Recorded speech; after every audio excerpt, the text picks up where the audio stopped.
네, 안녕하세요. 대한민국 최고의 경매 전문 로펌 법무법인 열린의 대표 정충진 변호사입니다. 예, 오늘도 이 신나는 음악과 함께 경매 방송 한번 진행해 보도록 하겠습니다. 요즘 저희 법무법인 열린에서 그 꽃미남 신입사원 빌리언 군이 주인공이 돼가지고 3억 프로젝트를 진행하는 거 다 아시죠? 예, 중저돈 3천만 원으로 2년 이내 경매를 통해서 3억을 만들어내는 프로젝트입니다. 그 프로젝트 방송이 지금 대여섯 개가 지금 나와 있는데 못 보신 분들은 한번 쭉 훑어보시길 바라겠고요. 지금 그 방송을 계속 들으시는 분들은 얼마 전에 빌리언 군이 천안에 있는 그 역세권 아파트에 입찰을 해서 두 개 입찰을 해가지고 하나는 아쉽게 폐차를 했고 하나는 낙찰을 받았던 거 다 기억하시죠? 예, 그 물건을 가지고 경매인들이 경매 초보들이 가장 부담스러워하는 이 권리 분석에 대해서 학원 8주 동안 배우고도 헷갈려하고 책을 뭐 여러 권 읽고 쌓아놓고 읽어도 항상 힘들었던 그 권리 분석을 정말 확실하게 5분도 안 돼서 끝을 내는 그런 시간을 한번 가져보도록 하겠습니다. 그러면 본격적으로 방송을 한번 진행해 보도록 하겠습니다. 이게 이제 그 빌리언 군이 받았던 그 아파트 유료정보 사이트에 나와 있는 그런 정보의 요약입니다. 그래서 천안 2개 2024경 104780 아파트인데 여기에 이제 보시면 이 유료정보 사이트에는 이렇게 다양한 정보들을 제공을 해주거든요. 그래서 9,991만 원에 낙찰이 됐다. 감정가는 1억 1,500이었는데 감정가 대비 86.88%로 낙찰됐다. 이렇게 이게 이제 남양이어가지고 시세는 1억 1,500에서 1억 2천 정도 사이 이 정도 하고 있고 실제 이 가치를 본다고 치면 한 1억 2천 정도라고 보여지고요. 지금 다양한 그런 조건들을 고려해 봤을 때 앞으로 이제 2년 후에는 1억 4천 5천 정도까지는 가지 않겠는가라고 생각이 되는 그런 물건입니다. 제가 이제 경매 전문가이기도 합니다만은 각종 일간지에 이제 부동산 전망에 대한 그런 기사, 칼럼들도 쓰고 있고 그러고 있기 때문에 부동산 전망도 할 줄 알고 게다가 저평가된 유망 지역을 선별할 줄 아는 그런 능력도 갖고 있죠. 그러니까 이 물건은 가치가 꽤 좋은 물건이다라고 그냥 믿으시면 되겠습니다. 그런데 과연 이제 여기 임대차의 내역들이 있고 여기 등기상의 권리 이런 것들이 쭉 나열되어 있는데 이 권리 분석이 뭐죠? 이렇게 이제 복잡하게 나열되어 있는 이 등기상의 권리 중에서 낙찰자가 인수할 것이 있는가? 이게 이제 그 등기부상의 권리 분석 그리고 여기 임차인 있지 않습니까? 이모모 씨와 김모모 씨가 보증금 8천만 원으로 살고 있다. 이런 정보들이 있는데 이 보증금 8천만 원을 과연 낙찰자가 떠안을 것인가 말 것인가 이거를 분석하는 게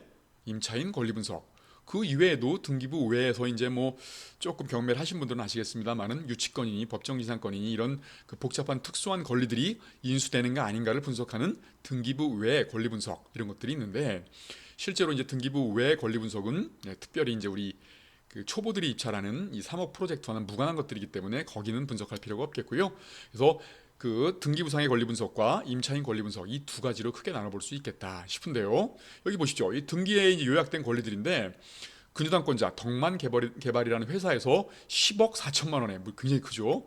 이그 근저당권이 있다. 그리고 김모모 씨가 이제 8천만 원, 8천 몇십만 원으로 경매를 신청했다. 그리고 천안시 서북구청장이 그 세금에 기해서 압류를 했다. 이런 등기부상의 이런 제한 권리들이 이 설정된 권리들이 낙찰자한테 만약에 그대로 인수된다. 또 낙찰자가 이걸 인수해야 한다. 떠넘긴다. 이렇게 된다 그러면 입찰을 할 수가 없겠죠. 이 10억 4천만 원만 떠안아도 이 시세가 1억 2천밖에 안 하는데 그러니까 과연 이게 인수될 것인가 말소될 것인가 이런 부분들을 학원에서 보통 이제 4주 5주에 나눠 가지고 굉장히 복잡하게 가르치죠. 근데 우리는 단 1분 만에, 1분도 아니죠. 한 뭐 10초 만에 배워보자. 이런 거. 그리고 임차인의 보증금을 떠안을 것인가 말 것인가. 이 부분도 단 한 줄로 정리할 수 있다. 이런 부분입니다. 이 믿기 힘든 사실 속으로 한번 들어가 보겠는데 여러분들이 이 권리 분석을 하기에 앞서가지고 가장 먼저 알아야 될 건 뭐냐면 경매라는 절차, 경매 제도의 취지는 권리상의 그런 깔끔한 것들, 권리상의 하자 이런 부분들을 다 정리를 해가지고 깔끔하게 낙찰자에게 넘겨주는 것을 목적으로 한다. 이걸 분명히 아시면 되겠습니다. 그렇지 않으면 권리가 막 복잡하고 뭐 인수될 것들이 많고 이렇게 되면 입찰들을 잘 안 할 거지 않습니까? 그러면 제값 주고 팔지를 못하겠죠. 이렇게 되면 뭐 채권자들도 배당을 받지 못할 테니까 결국은 경매 절차의 경매 절차의 취지는 안전하게 낙찰자에게 넘겨주는 것이다. 이런 거란 말입니다. 그런 제도적인 취지에 따라서 혹시라도 위험한 리스크들이 있다고 한다 그러면 법원에서는 그 리스크에 대해서 공지를 해주도록 하고 있습니다. 예, 그게 그 공지를 해주는 그 서류가 뭐냐면 바로 모든 경매 물건에 딸려 나오는 이 매각 물건 명세서라는 겁니다. 여기 보시면 대전지방 천안지원 매각 물건 명세서 2020 타경 104780 사건의 매각 물건 명세서다 이렇게 나와 있죠. 예, 그렇습니다. 그래서 이 우리는 복잡하게 학원 8주 동안 뭐 배우고 정말 어렵게 배우고 책을 막 수십 권씩 쌓아놓고 배우고 이게 아니라 이 매각 물건 명세서 요 1페이지짜리 요거 하나로 권리 분석을 끝낼 수 있어야 한다. 예, 그러면 아까 권리 분석의 종류는 뭐가 있다 그랬죠? 예, 등기부상의 권리 분석, 그다음에 임차인 권리 분석이 있다고 그랬는데 등기부에 있는 지저분한 권리들이 소멸될 것인가 인수할 것인가를 분석하는 거. 예, 그거를 단 10초 만에 끝내낸다면 뭐냐면 바로 요 한 줄 요걸 한번 표시를 한번 해볼까요? 요 등기된 부동산에 관한 권리 또는 권리 중 매각으로 효력이 소멸되지 아니하는 것 여기에 지금 공란으로 돼 있죠. 그렇죠? 이렇게 돼 있으면 등기된 부동산의 권리 중에서 낙찰로 소멸되지 아니하는 것이 없다는 겁니다. 그러니까 전부 소멸된다는 얘기겠죠. 예. 끝입니다. 예, 이게 바로 등기부상의 권리 분석 끝난 겁니다. 항상 등기부상의 권리 분석은 복잡하게 공부하는 것이 아니라 이렇게 법원이 안내해주는 요 한 줄을 보고 여기에 이제 공란으로 돼 있거나 아니면 해당 사항 없음 이렇게 돼 있으면 끝나는 거다 이렇게 보시면 되겠고요. 아주 굉장히 쉽죠. 예, 그리고 임차인에 대한 권리 분석은 또 어떻게 하는가? 아까 한 줄로 끝낼 수 있다고 말씀드렸죠. 예, 그건데 여기에 이제 임차인에 대한 정보가 나와 있습니다. 임차인의 성명, 그다음에 임차인의 권한은 뭐 임대차 계약을 체결해서 점유하고 있다 이런 것들 보증금은 8천만 원이고 전입신고 일자는 2017년 10월 16일이고 확정 일자는 2017년 10월 11일이다. 그리고 배당 요구를 했는지 여부에서 배당 요구를 했다. 이런 것들이 기재되어 있는 이런 정보들이 있는데 여기서 임차인의 보증금을 낙찰자가 떠안을 것인가 말 것인가 이 부분들은 여기 있죠. 예, 여기 이제 다시 한번 펜으로 들어가서 전입신고 일자와 여기 최선순위 설정 일자가 되어 있지 않습니까? 이게 이제 등기부에 설정된 권리 중에서 최선순위로 설정된 권리를 나타내 주는 건데요. 예, 그게 2018년 6월 18일자 근저당권이다 이렇게 돼 있죠. 예. 그리고 여기는 전입신고 일자는 2017년 10월 16일이다 이렇게 돼 있죠. 그래서 임차인의 보증금을 낙찰자가 떠안을지 말지를 결정하는 것은 이 전입신고 일자와 저 등기상의 최선순위 설정 일자를 비교하는 것으로 끝을 내야 한다. 그래서 전입신고 일자가 만약에 최선순위 설정 일자보다 빠르다고 한다 그러면 임차인에게는 대항력이라는 권리가 주어져서 그 보증금을 낙찰자가 떠안아야 한다. 이런 겁니다. 예. 이거를 외워야 될 것들이 아니라 이렇게 한번 생각을 해보시자고요.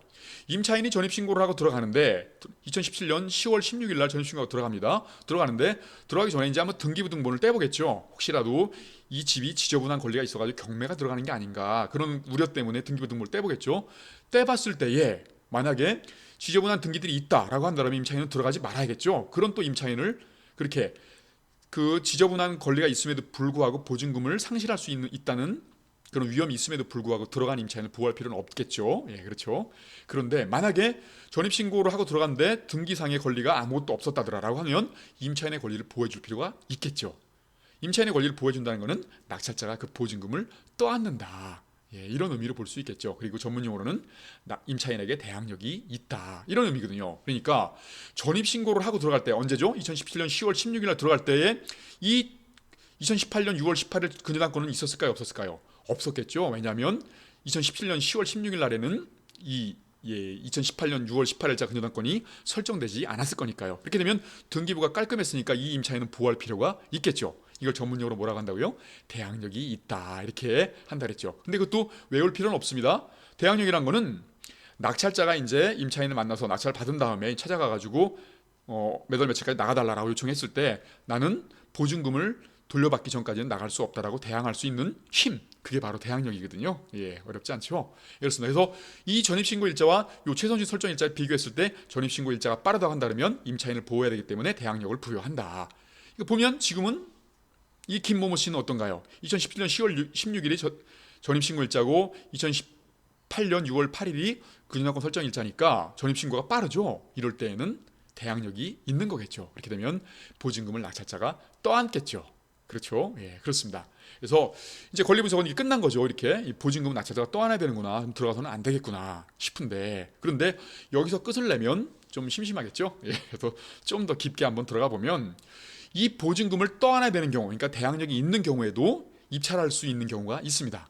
어떤 경우냐면 이 보증금을 떠안고도 손해 안 보는 선까지 떨어졌을 때 들어가면 되겠죠. 첫 번째는요. 두 번째로는 조금 어렵습니다만은 임차인에게는 대항력이라는 권리뿐만 아니라 이 경매 절차에서 배당을 받고 나갈 권리도 있거든요. 그래서 배당 요구를 해가지고 만약에 배당을 다 받았다라고 한다 그러면 그 배당받은 금액만큼은 낙찰자에게 떠넘길 수가 없다. 이게 바로 주택임대차 보호법이 말하는 보호하고 있는 그런 권리거든요. 그런데 배당은 그러면 어떤 순서대로 해줄까요? 배당은 권리가 먼저 설정된 순서대로 배당을 해줍니다. 그래서 등기부에는 권리 설정 일자가 있죠. 그래서 권리 설정 일자 순서대로 배당을 해주는데 임차인은 등기부에 기재된 권리가 아니지 않습니까? 그래서 임차인은 권리 설정 일자가 없는데 여기 확정 일자라는 게 있죠. 그죠? 여기 2017년 10월 11일 날 확정 일자 받았는데 이게 여러분들이 아시는 그 이제 동사무소 같은 데 가가지고 계약서 들고 가면 도장을 찍어주거든요. 그게 이제 확정일자인데 이렇게 이 확정일자하고 등기부상에 설정된 권리 순서를 비교를 해가지고 더 빠른 일자대로 먼저 배당을 해줍니다. 그러면 이 임차인은 확정일자를 받았으니까 배당을 요구할 수 있는 권리도 있는데 여기 보니까 배당 요구도 했다고 나오네요. 2020년 6월 18일. 이렇게 이제 배당을 요구를 했을 때에 배당을 받을 수 있을지 없을지를 그게 또 중요한 그런 임차인 같은 경우에는 뭐를 확인해 보라 그랬죠? 지난 방송에서 바로 이 배당 요구 종기를 확인해 보라 그랬죠?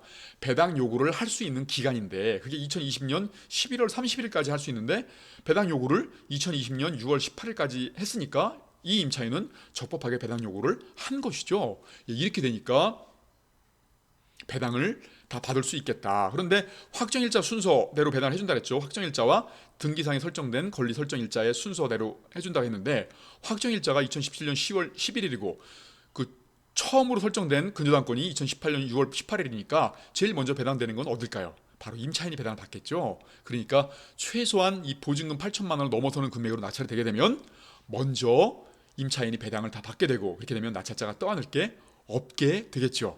그렇죠? 그러니까 경매 비용이 만약에 뭐 300만 원 정도 된다 그러면 경매 비용 300만 원 빼고 8천만 원만 나와주면 되니까 그렇게 되면 임차인이 최선 순위로 배당받고 낙찰자가 떠안을 게 없게 되는 거겠죠. 예, 그렇습니다. 어떠신가요, 여러분들? 지금 권리 분석이 다 끝났는데 여전히 헷갈리신가요? 다시 한번 정리를 해보면 등기부상의 복잡한 권리들이 소멸될 것인가 아닌가는 이렇게 여기 요걸 보시면 등기된 부동산의 권리 중 효력이 소멸되지 아니하는 것 여기가 공란으로 돼 있다고 한다면 문제가 없다.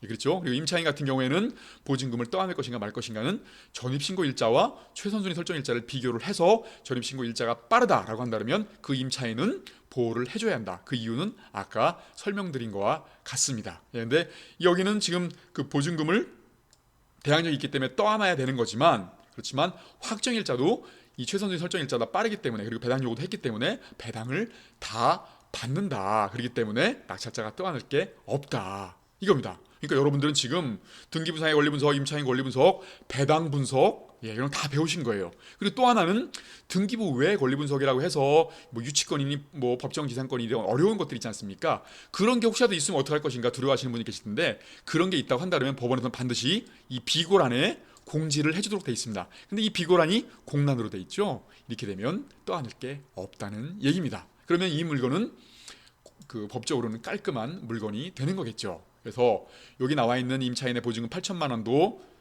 떠안지 않아도 되고 이 등기상의 지저분한 권리, 이 덕만개발의 뭐 10억 4천짜리 저당권도 떠안지 않아도 된다. 이렇게 보시면 되겠습니다. 그래서 등기는 깔끔하게 다 지워져서 빨간색으로 다 지워져가지고 깔끔한 상태로 넘어오고 요 임차인의 요 8천만 원 보증금은 이게 지금 9,900만 원에 낙찰됐기 때문에 경매 비용 300만 원을 빼고도 임차인이 다 배당을 받을 수 있겠죠. 이렇게 되면 낙찰자가 떠안을 게 없겠다 이런 거고요. 그리고 아파트에 들어갈 때는 또 하나 주의해야 될 게 뭐냐면 밀린 관리비가 있으면 밀린 관리비의 공용 부분들 이런 부분들은 낙찰자가 떠안도록 법이 돼 있거든요. 그런데 여기 보니까 관리비 미납은 2010년 11월분까지 미납이 없다. 그 이후에 혹시라도 미납됐을 수도 있겠습니다만은 한번 관리사무소 전화번호도 있으니까 전화를 한번 해보시면 금방 확인이 가능합니다. 그러니까 굳이 관리사무소까지 찾아가서 확인할 필요는 없다는 얘기죠. 그래서 이거는 미납된 관리비도 없기 때문에 아주 깔끔한 물건이다. 그래서 시세가 1억 2천짜리를 9,900만 원에 낙찰 받았고요. 지금 전세 시세는 1억 1천 정도 하거든요. 그러니까 전세 시세보다 1천만 원 정도 싸게 받았고, 거기서 이제 인테리어 같은 거 한 500만 원 정도 들여가지고 하게 되면 굉장히 좀 비싸게 뭐 1억 1천 이상, 한 1,500까지도 전세를 놓을 수 있다. 이렇습니다. 어떠신가요? 권리 분석 굉장히 어려워 보였는데 굉장히 쉽죠? 빌리언군도 이렇게 이런 식으로 권리 분석을 해서 문제가 없는 물건을 받았고요. 이 물건을 낙찰받은 건 아닙니다. 다른 물건을 받았습니다만은 그 물건도 권리 분석상에 문제가 없었다. 그렇게 해서 그 물건에 입찰을 했다. 그래서 무사히 낙찰을 받았다. 이렇게 생각하시면 되겠습니다. 그러면 권리 분석의 어려움, 혹시라도 좀 어려우신 분들은 예전에 이제 제가 또 방송에 3편짜리로 권리 분석 방송을 올려드린 게 있거든요. 그 방송을 찾아 읽어보시면 굳이 학원 8주 동안 다니지 않아도 권리 분석만큼 배우실 수 있을 겁니다. 그런데 경매를 할 때는 권리 분석 끝낸다고 되는 건 아니거든요. 기타 배워야 될 것들이 많기 때문에 경매를 제대로 배워보고 싶으신 분들은 저희 네이버 카페 행꿈사에 가입하셔가지고 저희 이제 기본반 나땅 선생님이라고 아주 잘 가르치시는 분은 1타 강사님이 계시거든요. 우리 여기 얼마 전에도 그 유튜브도 하나 찍으셨는데 그 영상을 보시고 마음에 드시면 기본반에 들어오셔가지고 제대로 경매를 한번 배워보시는 것도 괜찮겠습니다. 그러면 저는 오늘 이 방송 여기서 마치겠고요. 다음 시간에 또 우리 빌리언 군과 나땅 선생님이 또 다른 멋진 방송을 올려드릴 겁니다. 그때까지 기다려주시면 감사하겠습니다. 오늘도 행복한 하루 되시기 바라겠습니다. 저는 정충진 변호사였습니다. 감사합니다.